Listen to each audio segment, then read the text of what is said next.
Excellent, thank you. Well, welcome everybody. I'm delighted to introduce you to our guest speaker, Rabbi Jonathan Wittenberg. It's an absolute pleasure to have you come and speak to us, Jonathan. I'll tell a little bit about you. Rabbi Wittenberg's a regular speaker on BBC Radio 4's Prayer for the Day and also Thought for the Day. And many of you may have heard him this morning on Thought for the Day. And he's the rabbi of the new North London Synagogue and has taken a leading role in the development of the Masorti movement, a traditional non-fundamentalist Judaism in England.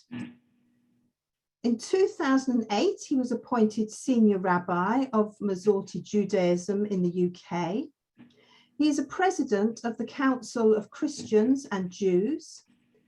He's a co-founder of Eco Synagogue and deeply engaged in environmental issues and, of course, animal issues. He's closely involved in supporting refugees. His further interests include pastoral work, hospice care, and literature, especially poetry. Jonathan teaches and speaks widely, and he runs a website and blog, Heart and Mind. And he's also a patron of AIA. So with no further ado, I will hand you over to Rabbi Jonathan, and I'm sure you will all thoroughly enjoy this talk. Thank you. Thank you for welcoming me so warmly, and thank you for including me. And I'm sure that many people here will have had more engagement and done more for the sake of the animals amongst whom we live than I have. So I really appreciate the invitation. I just noticed in the chat the note, I think from Sheila, about your cat, and having twice myself been with a beloved dog whose company our family enjoyed for 14 or 15 years, when we've had to make that decision nobody wants to make, it brings home how much animals are part of our family, how they draw close to the heart, how often our relationships with pets, or for people who have farm animals, they're simpler sometimes than our relationships with our fellow human beings. And the love there is very, very deep, and we miss them profoundly. And people quite often ask me to pray for a sick pet, a sick animal, and to remember when a beloved animal dies. So I just wish you strength, and I wish you comfort. I have no particular credentials here other than that I do love animals, and I have loved them. I have loved animals all my life, and it has a sense. It is, to my mind, and I'll say more about that later, a spiritual matter, the sense of God's presence in all creation and a oneness that flows through us all, the sacred creative spirit that in our different faiths maybe we feel comes in some way from God and manifests in different forms of life, from the human being, the animals, and indeed the trees and the plants. And that companionship is a source of strength, a source of solace, a source of togetherness, sometimes chastisement by how we treat that same life in other forms, and profoundly important to our physical, mental, emotional, and spiritual health. Rather than sort of just talking, I did prepare a PowerPoint to talk to, some of it with pictures and some of it with some core text. And I think what I'm going to do is go a little bit in and out of it, and talk mainly about the place of animals in Jewish thought, with its pluses, and also where perhaps one might feel it could go from here onwards, because Jewish thought, like the thought of other faiths, is always in a stage of ongoing development. But I'll just begin I'm going to screen share and hope this works. And I'll begin with the here and the now. So this week was actually our Eco Shabbat. We pitched the date to come in the middle of COP27, but also preceding COP15, which for this group will have an even greater importance because it is the much delayed COP focusing on biodiversity.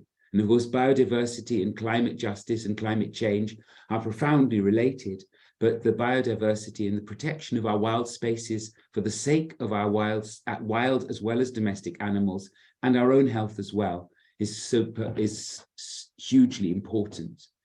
We decided this year in our community's green team, eco team, that rather than giving messages, don't do this and don't do that about the environment, would focus on something different, which would also engage children. Be aware, for then we care. Because many of us suffer from a kind of separation from the natural world, a lack of engagement with it, and we simply don't notice.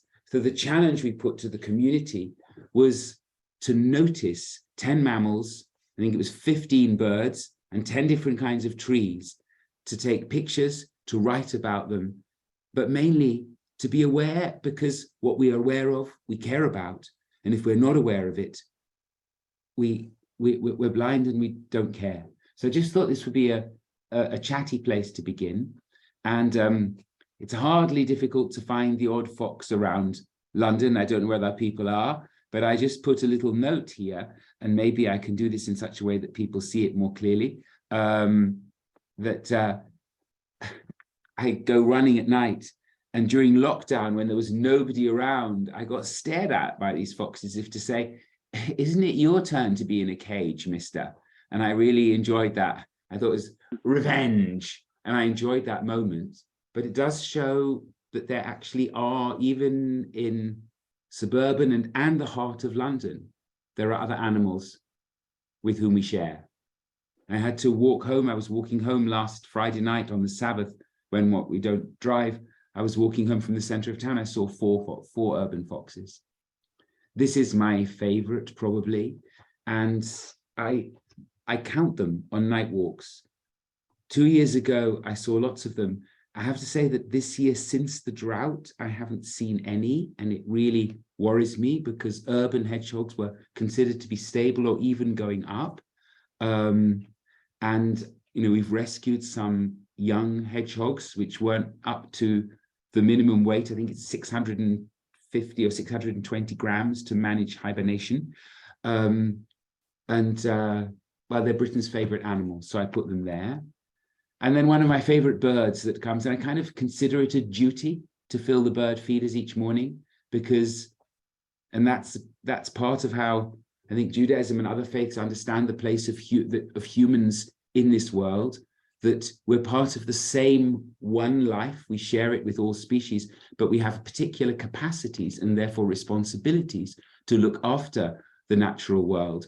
And gardens, suburban gardens, are now one of the most important habitats for our bird life and mammals, but particularly birds. And so I consider it not just a joy, but a duty to feed the birds on a regular basis. It's not actually a picture. I would not be capable of taking as good a picture as that. But woodpeckers, I do see them in my North London garden. I've seen young being raised nearby, and horrible moment. Although I have transfers on the window so that the birds see them, one flew into the window and did kill itself, which really upset me.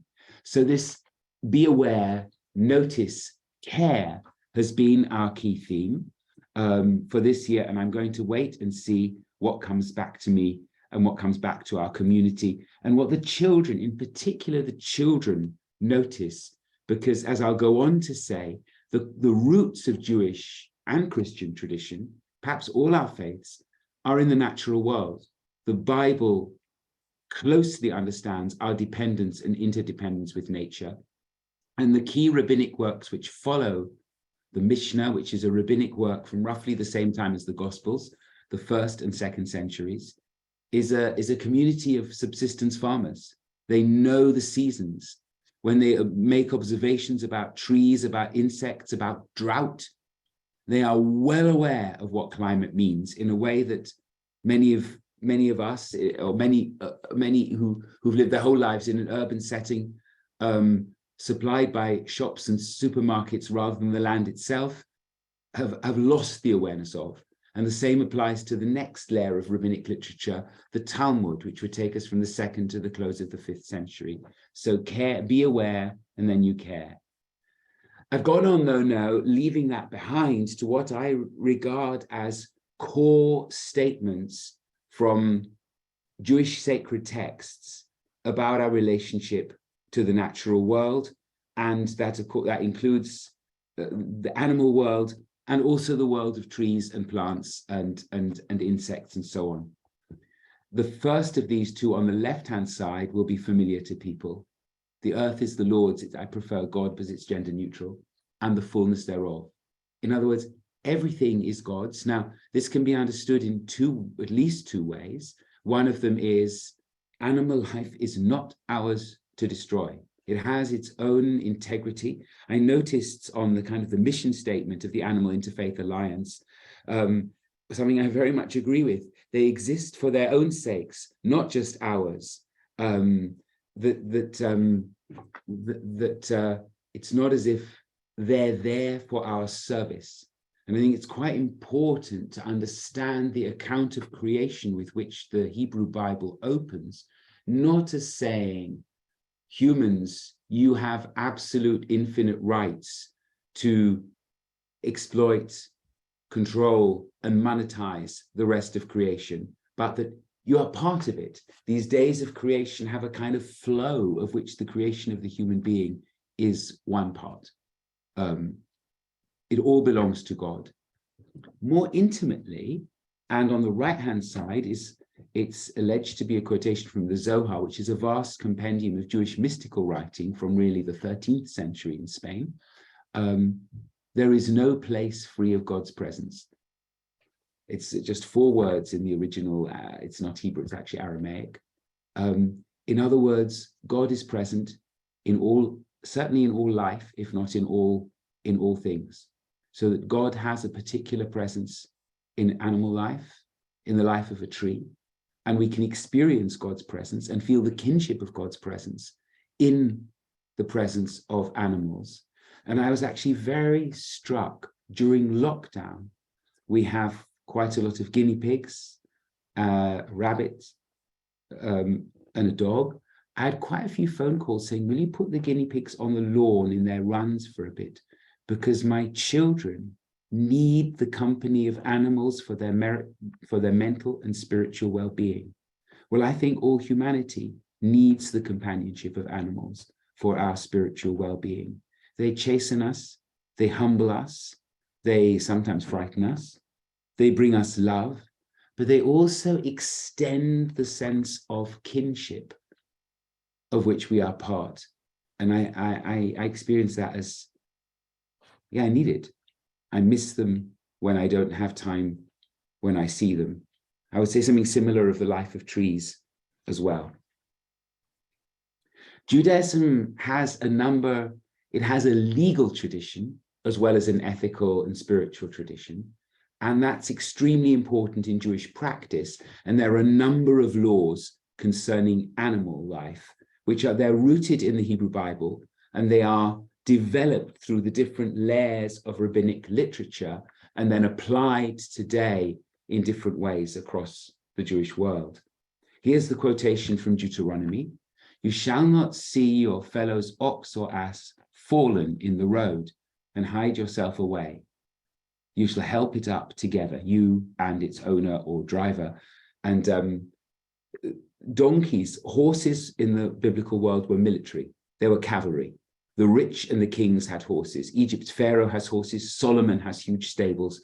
The working animal was a mule or a donkey or an ox. The phrase, which I find very poignant, you must not hide yourself away. It's a reflexive verb in here. It's just one word. And it's a moral requirement to notice and be aware of the fortunes of the animals who live in our midst or near us or in our, in the compass of the world we inhabit, we are not allowed to let them simply suffer. So I would generalize out from there. And Isaiah, and I think I've got this here. No, this is, I'm going to just go back for a moment. This phrase about hiding yourself away is also used about the requirement not to turn a blind eye to the human destitution and poverty amongst which, and wrong amongst which we may live. So we are asked to be morally and compassionately aware of human life and animal life around us, and not to ignore the sufferings of either. And I need to watch time that I don't go on for far too long. And here is the quotation that I've just referenced. It's the same verb employed by Isaiah. It's a famous passage in Isaiah 58, when Isaiah says, this is what God wants to you: feed the hungry, clothe the naked, bring the destitute into your home. He says, don't hide from your own flesh. And that's the same word as don't hide yourself away, which was used in the earlier passage from Deuteronomy about animals. So we're required to notice them both. Here's another one of the other, and the encompassing rule in Jewish law. It's got a Hebrew name, it's 3 words in Hebrew, tsar baalei chaim. It's the suffering, literally, of living beings, the suffering of animals. We are obligated to care about and minimize the suffering of animals. Another case is that of birds. Now, the following quotation is also from Deuteronomy, the same chapter. It would not satisfy the RSPCA today, which would say, on no account take either fledglings or eggs from a nest, correctly so, but this was a staple of food. And we particularly, in this period, breeding doves was important. If you chance on a bird's nest in any tree on the ground with fledglings or eggs, and the mother there, don't take the mother with her young. Let the mother go, and take only the young, in order that you may fare well and have a long life. If you kind of respect parenthood and life, then yours will be respected in turn. Now, like I said, we would say, on no account, touch or interfere at all. But there's a fascinating comment here on that by Nachmanides. Nachmanides is a 13th century, he's a doctor by profession. He's a rabbi who writes a commentary on the Hebrew Bible, on the books of Moses. And he first of all quotes the earlier scholar and philosopher Maimonides, who lived a century earlier, also born in Spain, then fled to North Africa and lived in Fostat, the old city of Cairo. And Maimonides writes in his guide, animals feel great anguish. There's no difference between the anguish humans feel and animals feel concerning their offspring. For a mother's love and tenderness towards her child is not dependent on the powers of reason, which Maimonides reckons particularly human faculty, but on the imaginative faculty. And I'm not quite sure what he means by that, but he senses animal feeling and immediate kind of non-rational emotional concern is just like ours. It's a very powerful and important statement, and it kind of precedes Jeremy Bentham's column. The important question Jeremy Bentham wrote about animals is, do they suffer?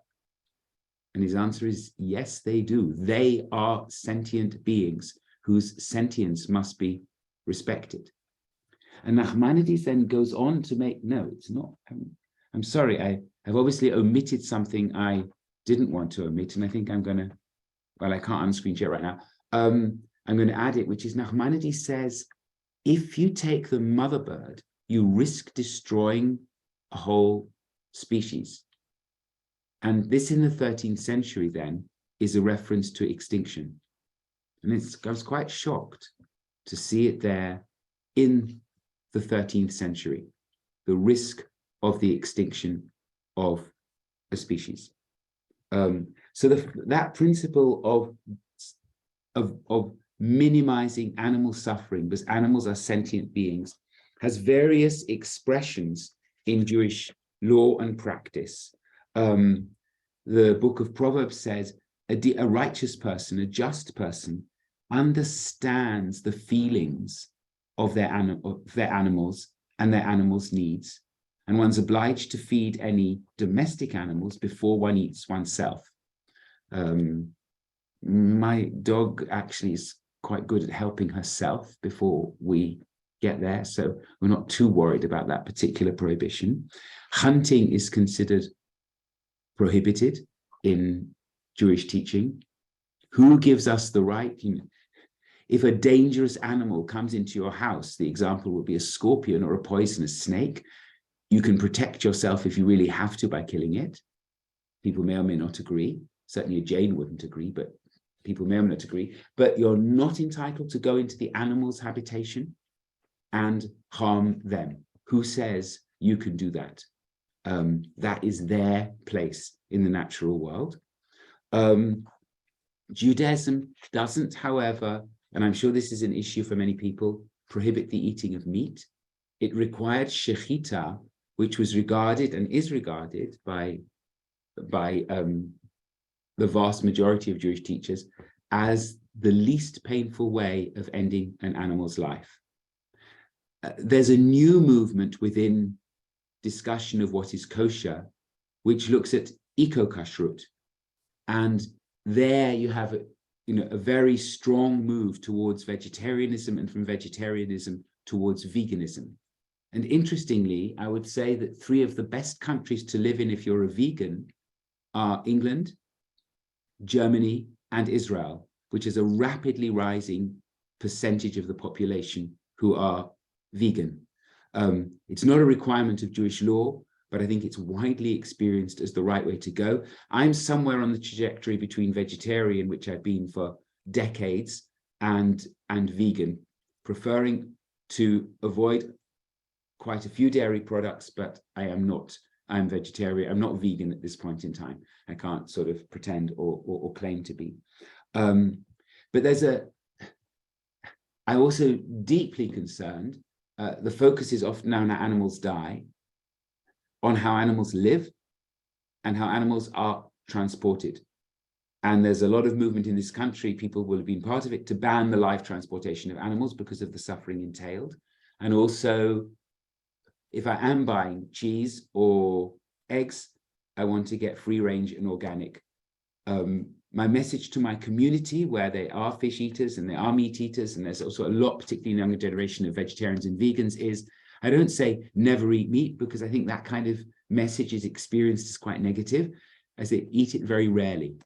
Probably in the classic rabbinic period, meat was a treat for the festivals, of which there are a few in the year. In other words, it would be eaten maybe once a month.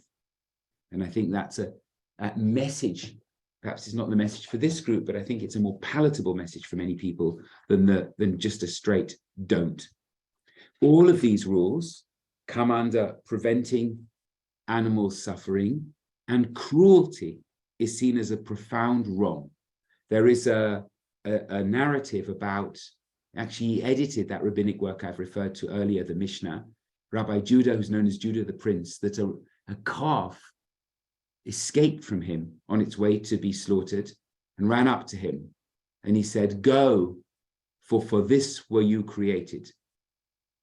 According to the legend, God punished him with 7 years of toothache until he took pity on an animal, and then his toothache was healed. In other words, lack of compassion, for this you were created, is not an acceptable attitude. I think I've covered this ground. I want to say something now about dependence and interdependence, and I'm going to take another maybe 6 minutes, and then I should really stop and shut up. The tree of life is a predominant image in Jewish thought. The Torah, the core text of Jewish teaching, the 5 books of Moses, is referred to metaphorically as a tree of life. But and this is the quote from the Garden of Eden: "The tree of life in the midst of the garden and the tree of the knowledge of good and evil. And to the mystics, that tree of life is literally the tree that nourishes all life. The world to come, you can understand that as God's spirit cares for this tree, watering it and preparing it through its work, crowning it with crowns, never withholding its streams. Faith depends on this tree. And if one imagines that tree upside down, with its roots in the supernal world, nourished by God, by whatever that vitality is that flows through all life, and we're all part of it, and animals are all part of it, and nature is part of it, we're part of the same tree. And that comment, faith depends on this tree, faith in a way I think is intimately related to this feeling. We are part of the one life. One spirit flows through us all, albeit in different ways and in different forms. And that leads to a reverence for life in all its forms. And the desire is beautifully expressed by Isaiah in chapter 11. They shall not hurt nor destroy in all my holy mountain, for the earth shall be filled with the knowledge of God as the waters cover the sea. It's possibly my favorite biblical quotation. Here now is one of the modern, as it were, heroes of animal. Judaism doesn't tend to use the word rights, of our responsibilities towards animals. And this is Abraham Isaac HaKohen Cook. He died, I think, in 1935. Came from Eastern Europe to what was then, to Palestine, was the chief rabbi of Jaffa, and then the chief rabbi of Palestine, with many, many relationships with people of different faiths. And he writes about animals. The hidden yearning to act justly towards animals will emerge at the proper time. It'll grow among humankind. It will develop. It will come to have its, to have its place. And I think COP15 is a core moment here for this. I noticed on the Animal Interfaith Alliance site, the UN Convention on Animal Protection, we want in 2030, animal protection should be part of the SDGs, and there should be ethical investment to promote animal welfare. I couldn't agree more. And he goes on to say that if an animal is killed for food, you have to cover its blood. The Torah, the Hebrew Bible, requires you to cover its blood. Why? Because it's shameful. He was a vegetarian. It's shameful, he says. And why are we commanded not to? It's a strange commandment. You shouldn't wear a garment mixed of wool and linen, because linen is made from flax, but wool is taken, these are his words, from innocent sheep. And he understands the commandment, and Judaism is a religion really of commandments. To visit the sick applies to animals too. You should care for them if they're ill. His son-in-law, I think it's his son-in-law, said every family should have a pet because it's a way of teaching children and adults compassion. So that was the last of my slides. I'm trying to work out how to unscreen share. I need to move where I've got pictures. There we are. That's a lot of what I want to say. I feel that the roots that we come from in the Jewish tradition have a profound sense of relationship with the natural world, which we've largely lost and have to restore, and restore perhaps in a better and even more compassionate manner, because we know that in the future of all life lies our future, and without the world of animals, the world of trees, and the world of nature, we don't have a future either. But that's not the biggest reason. The biggest reason is they're our companions. I'll pause there. And please, comments, questions. I couldn't look at the chat as I was going along, but I'll see if there are. There's a question about foxes being culled. I don't know the answer to that, but I'll just give a story. We're in the New Forest walking one Sabbath morning, and the children were small. My son, Mossi, my son, must have been about 8, when a fox raced past, and not long afterwards, the hunters arrived, and one of them leaned down and said, "Did you just see a fox?" And I said, "No." And my son said, "Daddy, why did you just lie to that man?" So you can't always win. Questions? Thank you so much, Rabbi Jonathan. That was an absolutely fascinating talk, and we really loved it. I don't know, has anybody got any questions? Fergus?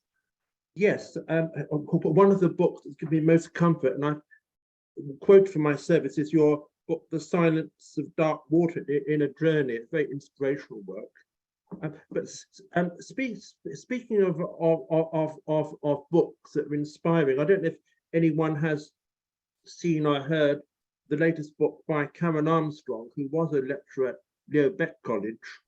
It's called Sacred Nature, and in it she advances an ethic which very much chimes in with Barbara and us, namely extending the golden rule to all creation. And one of the passages that most moved me was when we talk about the book of Job, and I always loved the reference to behemoth, wild asses, and donkeys, and you know, and in this passage, you know, what is being said is God cares for all creation, and I think that's at the heart of what you were saying, Jonathan, in Jewish wisdom, because and you know, particularly protecting the weak and the vulnerable. I couldn't agree with you more, and I have that book and have begun to read it, and I would recommend it very strongly. Thank you. I noticed in the chat a comment about Israel having many factory farms, and this is true. And I have a concern, and it's a concern certainly about the kashrut industry, but the whole factory farming industry, which is, you know, the danger is that because of the laws of ritual slaughter, one becomes concerned about how an animal dies, but does not think about how an animal lives. This is just not acceptable. This is something I feel strong kind of sense of moral problem about. There's certainly been, I think there's been a successful move to ban factory farmed caged veal and also pâté de foie gras. I don't quite know where that is in terms of legislation in the country, but it really bothers me. And I think there's too much attention on how the animal dies and not sufficient attention on how the animal lives. And it troubles me. And I think that, you know, there's limited, it's a small country with limited space. It doesn't have the sort of pasture land that that parts of, you know, rural Britain have. But that message about eating meat, you know, rarely for people who eat meat is relevant here. It troubles me. It's a good question. Other thoughts or questions? Joseph, you're muted. So I'm so sorry, I can't hear you. Yeah, thank you. Apologies. Can you hear me now? Yes, yes. Good. Apologies for that. I've forgotten I'd muted. I was very impressed to hear that Judaism does not condone hunting. Now, I think this must be a unique position among the Judeo-Christian religions. Knows. Would I be right? I don't know about that. I can tell you a little bit about how this comes to be discussed. There are two, they're known as responsa. This is a literature in which a local rabbi asks a leading authority of their age a question. And the question, it comes up in the 18th century that one of these local rabbis' congregants has inherited an estate in Bohemia and has asked, am I allowed to go hunting? And the answer that comes back from the rabbi, is known as the Noda Yehuda, is the rabbi of Prague, is no. And it's often these are long and technical discussions. If you're starving and you're going to die of hunger, then yes, your life will take precedent if you kill a deer or a rabbit because you're going to die. He even considers if you've got no other option but to live, but to be dependent on hunting. But he says, given that that's not the case, what gives you the right to go into the domain of animals and harm them? And he points out there are two hunters in the books of Moses. One of them is Nimrod, a mighty hunter before God, who had a reputation as a tyrant. And the other is Jacob's twin brother Esau. Neither of them are considered models of anything much more than cruelty. So there's your role model. You can't do it. That is very interesting, because I think it falls on that killing animals for pleasure is wrong, whatever the reason for it. If you're not doing it to survive, it is wrongful. There's a couple of responses in the chat to your question, and I appreciate the comment. I think the most absolute about animal life is the Jain religion. Yeah, something I really, really struggle with personally is, I can understand why it's not difficult to understand people getting angry. There are things in life that vex and perplex us. And understand that people might, probably just about all of us, lose it sometimes. And one can also understand human jealousy sometimes. But I find cruelty almost unfathomable. Why would a person want to hurt another living being deliberately? And yet it exists around us. And I find it incomprehensible. I really struggle with it. Yes. I don't understand it. There was also a comment on Christian tradition in the chat to your question. Yes, indeed. I see it from Dr. Christina Nellist. Yeah, thank you. That is very interesting. Yeah. Thank you very much. Thank you. Sharonjit, there was a question there was a hand there. Thank you. Thank you, Rabbi. Two things. One is that we have been here in the UK for almost 50 years, and we were the vegetarians in our the wider community, and it was very, very difficult, particularly as the rest of the British world at that particular point in time thought that we were not civilized enough. One meat and two veg on a plate was the rule of the day. And thankfully, over those 50 years, the pendulum has swung towards vegan and vegetarianism. And we are no longer considered in the same frame as we used to be. So that is my comment. And the other thing which I wanted to share with you was that we have many foxes, many parakeets, and many squirrels in our garden, which we can't really do much about. They enjoy themselves much more than we can enjoy them sometimes. What can I say? In a similar position. Yeah. Mm-hmm. Also, I mean, it's difficult, but I also understand that in terms of rewilding, deer populations are a problem in parts of this country. Yeah, there are no natural predators. So it's not always easy. There's a story I meant to tell that I omitted, but it's a story that troubles me very, very profoundly. And it goes like this. It's concerned with the rabbis loved to play with words, and they loved to create a kind of previous history, sort of prequels to words and phrases in the Bible.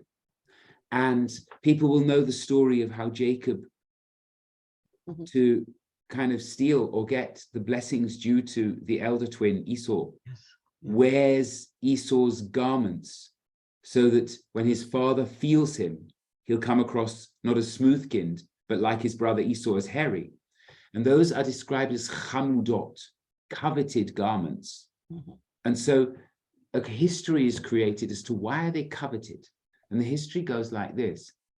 They were the garments that God made for Adam and Eve. I mean, I regard all this as legend. I don't take it literally. I take it as conveying an important truth metaphorically or mythically.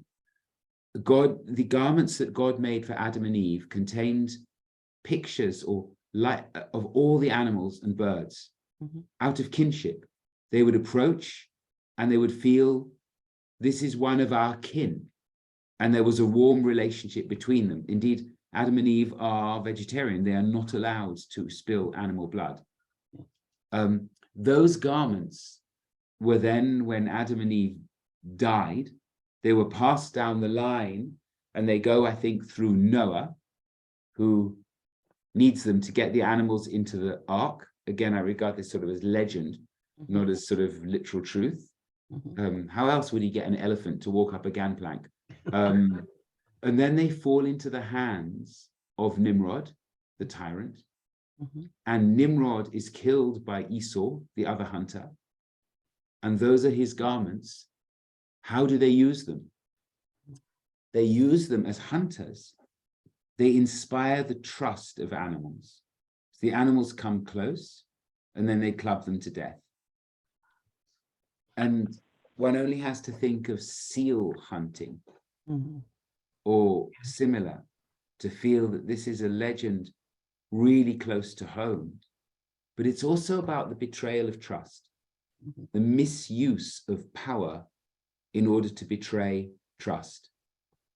And I think that's very painfully pertinent to where we as a species stand in relation to significant parts of the animal world. And it troubles me, it pains me. Thank you. Ajit also wants to add something, maybe a question. Well, thank you very much. Whatever part I have heard of your talk, it's very interesting. In fact, I was sorry for being late, but at the same time, with Charanjit, she mentioned about the animals in our garden. Daily, I take some bread pieces to see, quite a lot of bread. In fact, you see, I spread at various places in the garden. All the foxes are there, squirrels are there, cats are there, and other birds and all that. They would jump out of the tree as soon as they would see me. They would come out and jump over the food, you see, which I spread around in the garden. But they never fight amongst themselves for the sake of food. That is something which I realize. If human beings, they are there, they can fight with each other for whatever they need to fulfill their needs. But how is it that the birds, squirrels, cats, foxes, they don't fight? They just enjoy the food, whatever is left there.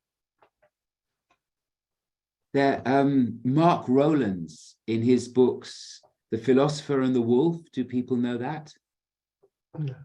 And I was wonder, it's a really profound consideration of what distinguishes the human being. And he wants to argue that, and I think it's a beautiful book. The Philosopher and the Wolf. He wants to argue that it's the distinguishing factor is cunning. Not wisdom, but cunning. I'm not sure I entirely agree, because I think there are many facets to this, but that's an argument he makes. And then in subsequent works, I can't remember whether he calls it Animal Lives, Animals Like Us. He wants to argue very strongly for animal rights.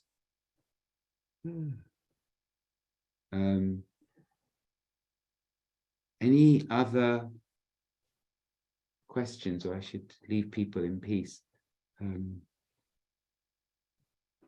Just have one question, and it's a situation which is common across all religions, with perhaps the exception of Jainism, is that you do have these extremes that you talk about, and so I'm asking you for the Jewish religion, because that's your area of expertise. You've got people who care very much, you know, the people who belong to the Jewish Vegetarian Society. And at the same time, we were talking about, you know, people who are having factory farms and are treating animals cruelly. And yet you've got all these teachings that you've just gone through, and you say it's not just moral teachings, it's legal. You know, how can we persuade people who do abuse animals, who do have factory farms, to understand these teachings better and become more like yourself and your fellow Jewish vegetarians? I mean, it's a great and difficult question, and it relates to a huge issue that I think probably troubles all of us, is how does one take faith-based teachings, or indeed humanist teachings, out into the public square so that they have a political and economic impact, and so that they become drivers of our world as much as economic gain. And I wish I knew the answers to those questions, but I don't. The hopeful piece is there is change. I mean, it was interesting, Chancellor, saying, you know, as a vegetarian, you were kind of out there on the edge, and now it's become much more mainstream. Farming is also changing in practice gradually. Colin Tudge wrote about, he created the school for real farming, which is about the relationship between forestation, wildlife, and farming, as opposed to chemical-based, fertilizer-based, mass production-based farming, and also suggesting that economically it's just as viable. These are huge. I mean, those are the questions we're facing now in our world, is how to balance the needs of a growing populations for food, with sustainability, with standards of care for animals and humans. There may, I mean, I don't know this, and I think it's very early days in the technical side of it, there may be increasing futures for, I don't know what what's it called, people will know, factory produced meat substitutes and factory produced meat grown from cells rather than from animals, taking away the economic driver of factory farming. But the cruelty involved is often enormous and inconceivable.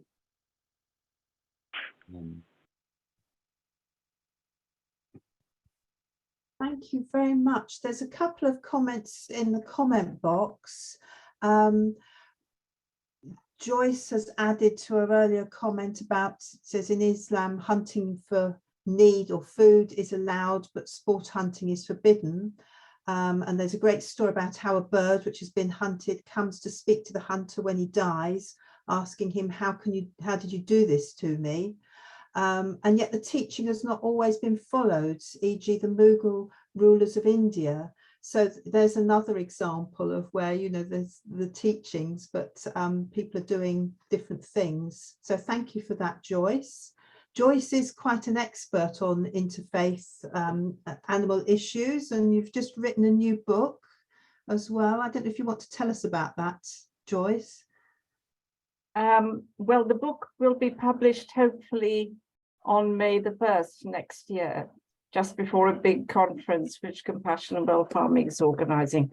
The book is called Animal Welfare in World Religion, Teaching and Practice, and it contrasts some of the lovely teachings, such as the Rabbi has just been talking about, with actual practice in countries where that particular religion is predominant. So, for example, Buddhism in Thailand or Islam in Saudi Arabia or Indonesia. So it's kind of challenging faith leaders to, you know, to speak out and do more, because the teaching is there. Yeah. I look forward to that. Will it be available then? It should be available in May. I'll make sure you know about it. Thank you, appreciate that. Thank Yeah. you. And Sheila Thomas has said it would be good if all the books recommended this evening could be listed for us to follow up. So we can do that, and that'll include your book, Joyce. We've got a comment from Kim Atherton. She says she could listen to you all day, and she's learned a lot, so thank you. And she lives on the Isle of Skye with rescued dogs, cats, turkeys and hens. And she just thought I would put that in, as you said you would like to know where we are. So there she is, she's in the Isle of Skye. Ah, brilliant. Good. We're Scotland lovers, so so lovely, beautiful place. She says, are there any textbooks that talk more about Rabbi Abraham Israel Cook and his thoughts? And also that you mentioned eco-kosherism. Is that correct? Where would you find info on that? I would Google eco-kosher or eco-kashrut, and you'll find you'll find on that. There's plenty of teaching of Abraham Isaac Cook. It's complicated though, so it needs to be distilled. I would put his name and then vegetarianism together and see what that comes up with, because otherwise it'll be a lot. And I'll pass on the books by Mark Rowlands that I referenced earlier on. I'll pass them on to you, Barbara, if I may. Thank you very much. That would be very helpful. And finally, a message from, oh no, not finally, penultimately, we've got another one that's just come through. A message from Dr. Christina Nellist, who runs Pan-Orthodox Concern for Animals. And she says, Canon Eli, the canons of the council in Trullo. I don't know, would you like to explain that, Christina?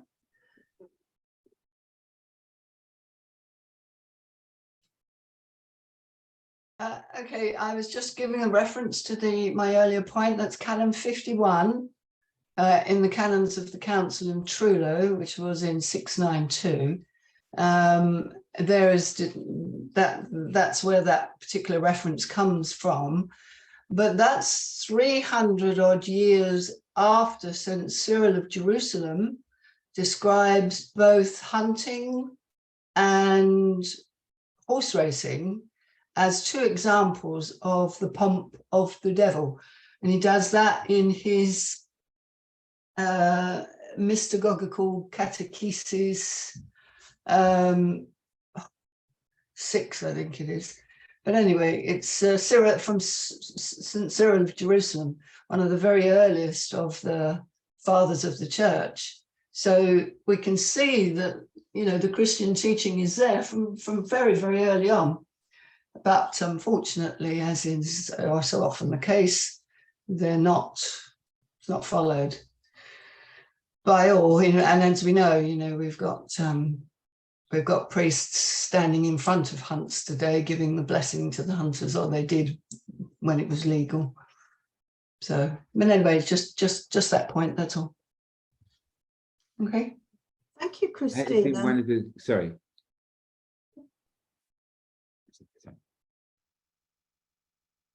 Carry on, Jonathan. I was going to say that I think that the Pope Francis encyclical Laudato Si doesn't focus particularly on animal life, but in terms of the whole understanding of the importance of our shared home, is just the most wonderful example of spiritual leadership. And he's really pitched the writing to people of all faiths. The particular section which is focused on Christianity, but he really pitches it to everyone, and it's a wonderfully important piece. Here, I would second that. Final comment, and then I think as we're coming up to 7 o'clock, we shall have to wrap up, is from Daniela Shaw, who says, it's great for Mika, my 11-year-old, to hear his values reflected in his rabbi's teaching this evening. Thank you, Rabbi Jonathan, from us. And I think on that note, we'd all like to say thank you very much. We've really appreciated your talk. We've learned a lot, and it's been most welcome. Thank So you for thank you. having me, and I look forward to sort of getting some of the references that I can learn from. I really